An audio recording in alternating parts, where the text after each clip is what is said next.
अब नया टॉपिक है आधुनिक आवर्त सारणी। आधुनिक आवर्त सारणी में टोटल 118 तत्व हैं जो पूरे खोजे जा चुके हैं। ठीक है, कितने तत्व हैं टोटल? 118। आवर्त सारणी कुछ ऐसा दिखता है। आवर्त सारणी में टोटल समूह की संख्या होती है 18। समूह कैसे काउंट करते हैं? ये जो पूरा ऊपर से नीचे तक है ना, इसको बोलते हैं समूह नंबर 1, इसको 2, यहाँ पे जो आएगा उसको 3, 4, 5, 6, 7, 8, 9, 10, 11, 12। इधर टोटल 10 होते हैं, तीसरा से लेकर के 12वां तक। इधर आता है समूह नंबर 13, 14, 15, 16, 17 और ये वाला आता है 18। तो आवर्त सारणी में टोटल कितने समूह होंगे? 18। टोटल कितने हो जाएंगे?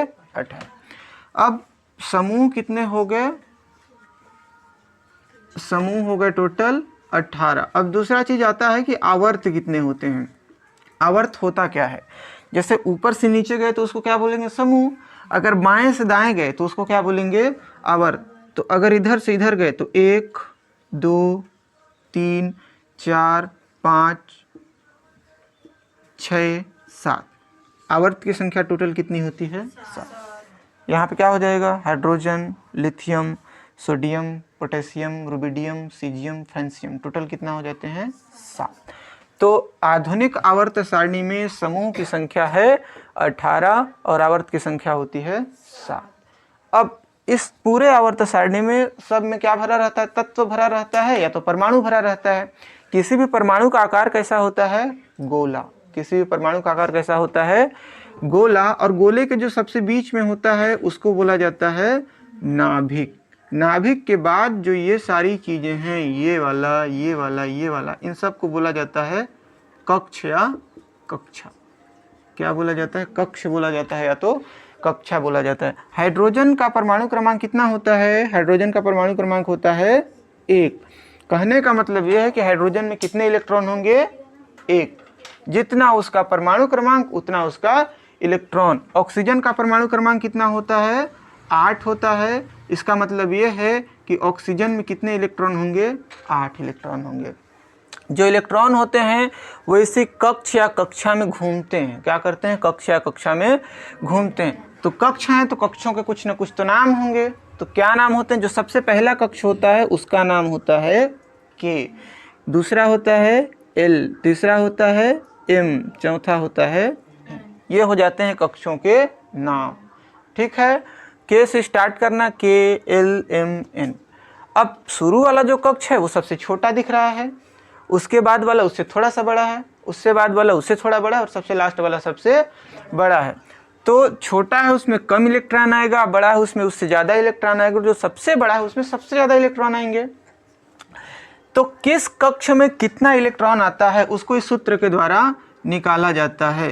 तो किसी भी कक्ष में अधिकतम इलेक्ट्रॉनों की संख्या, अधिकतम इलेक्ट्रॉन की संख्या के लिए एक सूत्र होता है। वो सूत्र होता है 2n²। ये सूत्र क्या होता है? 2n²। अब जो पहला है उसके लिए n का मान होता है 1, जो दूसरा है उसके लिए n का मान होता है 2, जो तीसरा है उसके लिए होता है n का मान 3 और जो चौथा है उसके लिए होता है n का मान 4। तो K में कितना इलेक्ट्रॉन आएगा उसकी गणना करने के लिए हम क्या कर सकते हैं? K में n बराबर कितना होता है? 1। K में n बराबर 1, L में n बराबर 2, M में n बराबर 3, N में n बराबर 4, N में n। तो K में n बराबर कितना होता है? 1 होता है। तो K में इलेक्ट्रॉन कितना हो जाएगा? 2 गुणा n के जगह पे कितना रखना है? तो n के जगह पे आ जाएगा 1 और n के ऊपर स्क्वायर है तो लगा देंगे स्क्वायर। 2 अपने जगह पे रहेगा, 1 का वर्ग कितना हो जाएगा? 1 बराबर 2 1 कम 2। तो जो सबसे पहला कक्ष होता है उसमें इलेक्ट्रॉन की संख्या कितनी होती है? इस कक्ष में कुल मिलाकर कितने इलेक्ट्रॉन होंगे? सिर्फ और सिर्फ 2 इलेक्ट्रॉन होंगे। इसके बाद K के बाद कौन आता है? L में। देखो L के लिए n बराबर कितना होता है, 2 होता है। तो L में इलेक्ट्रॉन क्या हो जाएगा, 2 गुणा 1 की जगह पे इस बार कितना हो जाएगा, 2 का स्क्वायर। तो 2 गुणा 2 का स्क्वायर कितना होगा, 2 दूना 4। तो दूसरे कक्ष में कितना इलेक्ट्रॉन आ जाएगा, 4 दूना 8। जो इसमें टोटल इलेक्ट्रॉन होंगे ना वो कितने होंगे, 8 इलेक्ट्रॉन होंगे। इसके बाद M में इलेक्ट्रॉन निकालेंगे तो कितना हो जाएगा, 2 गुणा 2 के बाद 3 का स्क्वायर, 2 गुणा 3 का स्क्वायर 9, 2 9 18। जो तीसरा कक्ष होगा उसमें कितने इलेक्ट्रॉन आ जाएंगे, 18 इलेक्ट्रॉन आ जाएंगे। इसके बाद n की बारी में करें तो क्या हो जाएगा, 2 गुणा 4 का स्क्वायर, 2 गुणा 4 चौके कितना हो जाएगा, 16, 16 और दूना 32। जो चौथा होगा उसमें कितना इलेक्ट्रॉन भरा जाएगा, 32। तो ये अगर 8 और 2 10 इलेक्ट्रॉन है, किसी में 10 से ज़्यादा इलेक्ट्रॉन है तो वो इसमें एडजस्ट नहीं करेगा, वो कहाँ भेज देगा, अगले वाले में भेज देगा। ठीक है, इसका मैक्सिमम कैपेसिटी कितना है, 8। इस रूम में बच्चों के बैठने की संख्या कितनी है, मान लो 30 है, तो 32 अगर मान लो 40 बच्चे आते हैं तो बाकी रूम में भेजना पड़ेगा। वैसे ही अगर एक्स्ट्रा इलेक्ट्रॉन आते हैं तो दूसरे कक्ष में भेजना पड़ता है, क्योंकि हर कक्षा के इलेक्ट्रॉन की कैपेसिटी होती है वो इतनी होती है। तो आधुनिक आवर्त सारणी में इतना चीज आपको पता होना चाहिए।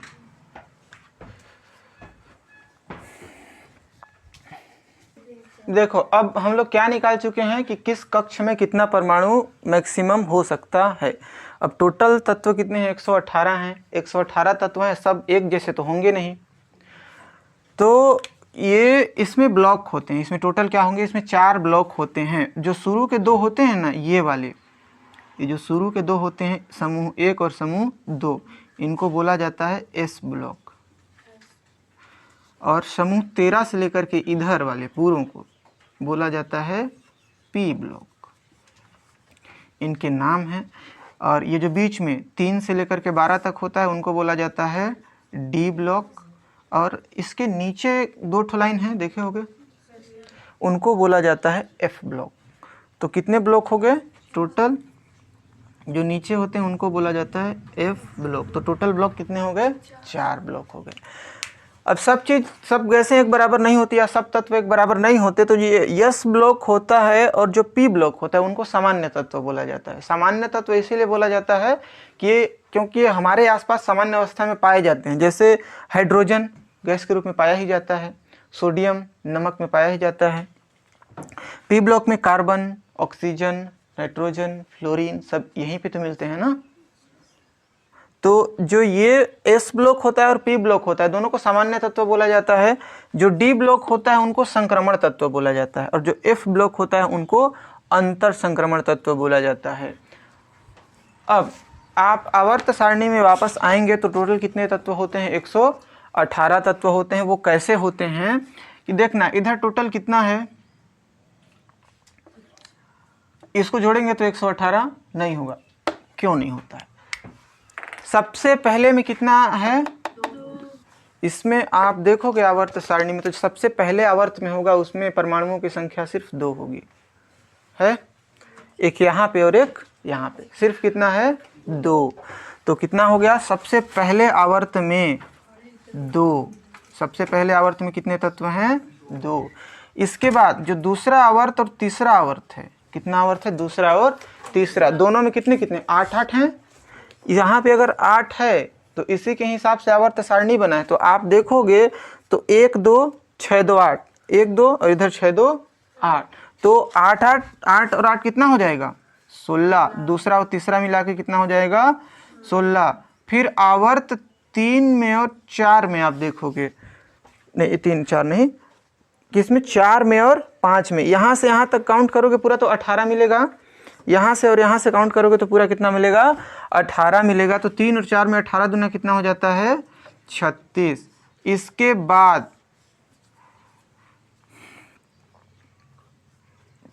6 में और 7 में, आप लास्ट वाले में देखोगे ये वाला 6वां है और ये वाला 7वां। तो ये जो 58 परमाणु क्रमांक है ना, वो इस 57 के बाद आए, यहाँ पे 57 मिलेगा, उसके बाद आता है ये 58। तो यहाँ से यहाँ तक पूरा इसको मिला कर के करोगे तो 32 होता है, और 32 दूना कितना हो जाएगा, 64। 32 दूना कितना हो जाएगा 64। अब इस सब को योग करोगे, 2 को, 16 को, 36 को और 64 को, तो कितना आएगा 118। तो कुल तत्व कितने होते हैं आवर्त सारणी में 118। भरे किस हिसाब से होते हैं, इस हिसाब से होते हैं। आपको ये चीज़ याद करना है ना, 2, 8 और 8 का 2 लाइन होता है आवर्त सारणी में, तो 8 कितनी बार आ जाएगा 2 बार आ जाएगा। 18 2 बार है तो 18 कितनी बार आ जाएगा 2 बार आ जाएगा। 32 2 बार है तो 32 भी कितनी बार आ जाएगा 2 बार। इन सभी इलेक्ट्रॉनों को ऐड करोगे या जोड़ोगे तो कितना आएगा 118 तत्व आएगा। तो आधुनिक आवर्त सारणी में आप लोगों के लिए इतना था। इसके बाद आधुनिक आवर्त सारणी का जो मेन चीज़ होता है ना वो आपको पता चल गया है। आप आराम से देखना और लिखना। टोटल तत्व कितने हैं 118। ये चीज़ याद रखना, 2 8 8 18 18 32 32 कैची शब्द हैं, याद हो जाते हैं। ये याद हो जाएगा तो इलेक्ट्रॉनिक विन्यास लिखना आपको आ जाएगा, क्योंकि इलेक्ट्रॉनिक विन्यास लिखने को आपके पास आएगा। चलो बस जो लास्ट में आया है उसको लिख लो और इसके अंदर लिख लो पी ब्लॉक होता है कहाँ से कहाँ तक, कहाँ से कहाँ तक डी ब्लॉक, कहाँ से कहाँ तक एस ब्लॉक।